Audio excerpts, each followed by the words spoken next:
मुंबई का हाफकिन जीव औषध महानिर्माण मंडल कुछ साल पहले उस समय अचानक चर्चा में आ गया था जब शिवसेना ने इसके परिसर में बाल ठाकरे मेमोरियल के निर्माण की कोशिश शुरू कर दी थी। बाद में इस स्मारक की जगह तो बदल गई, लेकिन इस पूरे प्रकरण ने यह बता दिया कि हम उस शख्स के योगदान को किस कदर भूल चुके हैं जिसने भारत को ही एक नहीं दो महामारियों से बाहर निकालने में बड़ी भूमिका निभाई थी।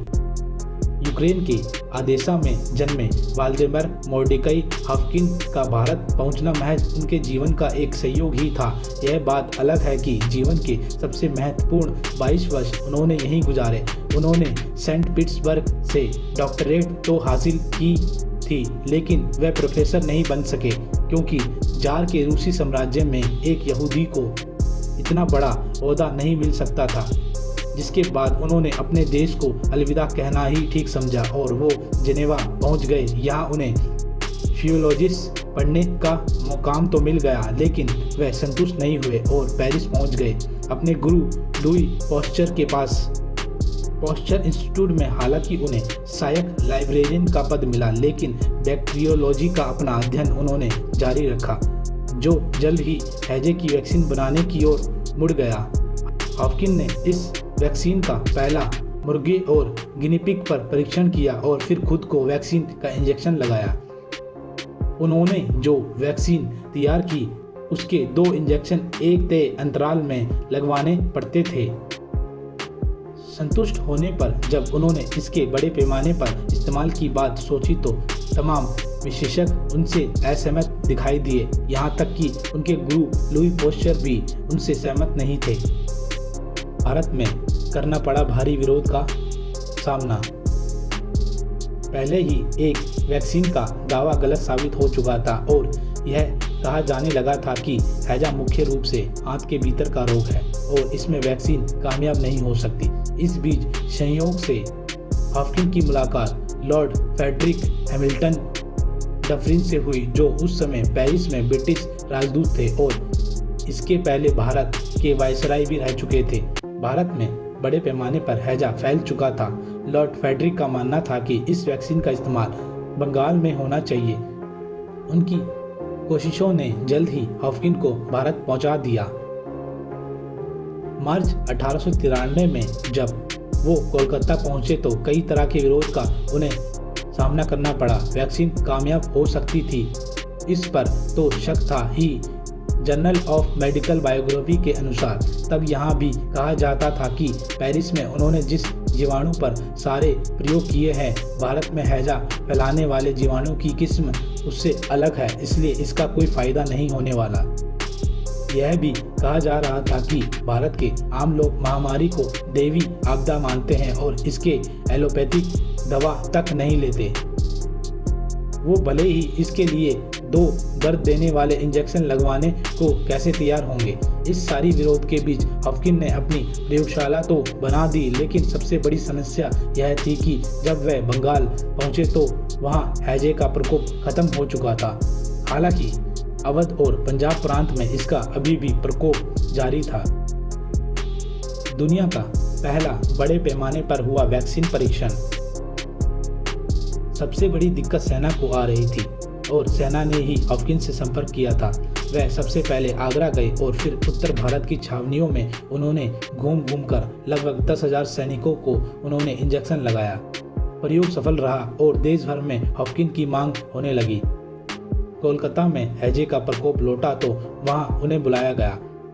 वो असम के चाय बागवान मजदूरों के पास भी गए और गया की जेल में भी गए। कुछ ही समय में उन्होंने 42,000 से ज़्यादा लोगों को वैक्सीन दी। इसे दुनिया का पहला बड़े पैमाने पर हुआ वैक्सीन परीक्षण माना जाता है। जल्द ही हाफकिन ने वैक्सीन का नया संस्करण तैयार किया जिसमें एक ही इंजेक्शन लगाने की जरूरत रह गई थी। भारत हैजे की महामारी से मुक्त हुआ तो यह ब्यूमोनिक प्लेग ने दस्तक दी। प्लेग का कहर और भय हैजे से कहीं ज़्यादा था क्योंकि यह आधे से ज़्यादा संक्रमित लोगों की जान ले लेता है। इस बार वैक्सीन तैयार करने की जिम्मेदारी हाफकिन को दी गई और उन्होंने इसके लिए मुंबई आमंत्रित किया गया, जहां ग्रांट मेडिकल कॉलेज में उनके लिए प्रयोगशाला बनाई गई। हॉफकिन अक्टूबर 1896 में वहां पहुंचे और 3 महीने के अंदर ही उन्होंने न सिर्फ वैक्सीन तैयार कर ली बल्कि एक खरगोश पर इसका सफल परीक्षण भी किया।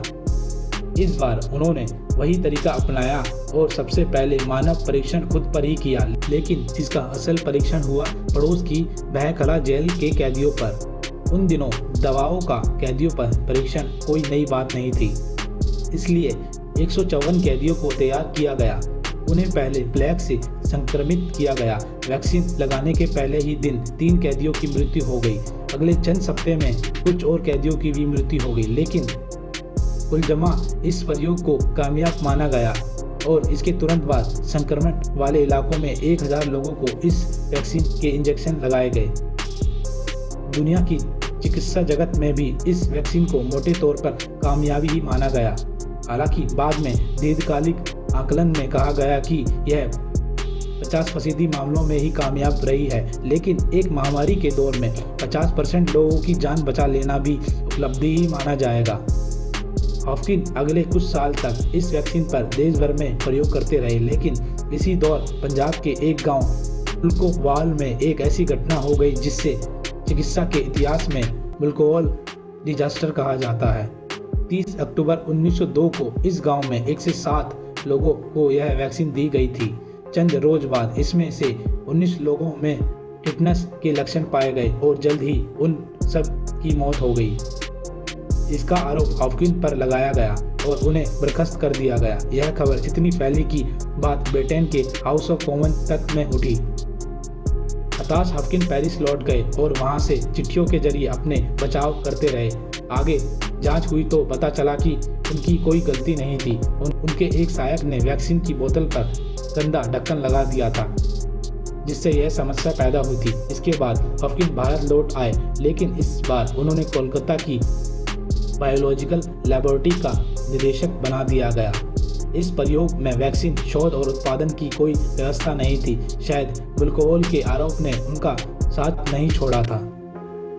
हॉफकिन बन सकते हैं आज के दौर में प्रेरणा। कहा जाता है कि इसी दौर में वो जैन धर्म के अहिंसावाद से प्रभावित हुए थे और उन्होंने पशु पक्षियों के इस्तेमाल को पूरी तरह से बंद कर दिया था। कहा जाता है कि एक बार उन्होंने अपने एक सहयोगी को सिर्फ इसलिए बहुत ज़्यादा डांट दिया था क्योंकि वह एक टैपवर्म को डिसेक्शन कर रहा था। इन्हीं बात के बीच 1915 में जब वो 55 साल के हुए तो उन्होंने रिटायर्ड ले लिया और वो यूरोप लौट गए। 3 साल बाद भारत को उनकी याद एक बार तब आई जब स्पेनिश फ्लू की महामारी फैली, लेकिन इस बार हॉफकिन उपलब्ध नहीं थे। विज्ञान से दूर वो अब अपना जीवन यहूदी धार्मिक मान्यताओं के हिसाब से जीने की कोशिश कर रहे थे, जिसे लेकर उन्होंने एक लेख भी लिखा था, प्ली फॉर ऑर्थोडॉक्सी, यानी कट्टरता के तर्क। उनकी सफलताओं के लिए कुछ लोग ने उन्हें महात्मा हॉफकिन भी कहा। इस शीर्षक से उन पर एक किताब भी प्रकाशित हुई है। 1925 में ग्रांट हॉस्पिटल में उनकी प्रयोगशाला का नाम बदलकर हॉफकिन इंस्टीट्यूट कर दिया गया। 1964 में भारतीय डाक विभाग ने उन पर एक टिकट भी जारी किया था। इस समय जब पूरी दुनिया के वैज्ञानिक कोविड-19 की वैक्सीन खोजने में जुटे हैं, हॉफकिन उनके लिए एक प्रेरणा हो सकते हैं। दोस्तों, हम इस वीडियो के माध्यम से लोगों को इतिहास के उस हीरो को बताना चाहते हैं जिसने 2 महामारियों के दौर में भी अपने कठोर परिश्रम के जरिए अनगिनत लोगों की जान बचाई और 2 महामारियों की वैक्सीन तैयार की जिसे लोग नहीं जानते। हमारा मकसद सिर्फ लोगों को उनके बारे में बताना है। दोस्तों, अगर आपको हमारी ये जानकारी अच्छी लगी हो तो चैनल को सब्सक्राइब, लाइक एंड शेयर करना ना भूलें। मिलते हैं नेक्स्ट वीडियो में। जब तक के लिए जय हिंद दोस्तों।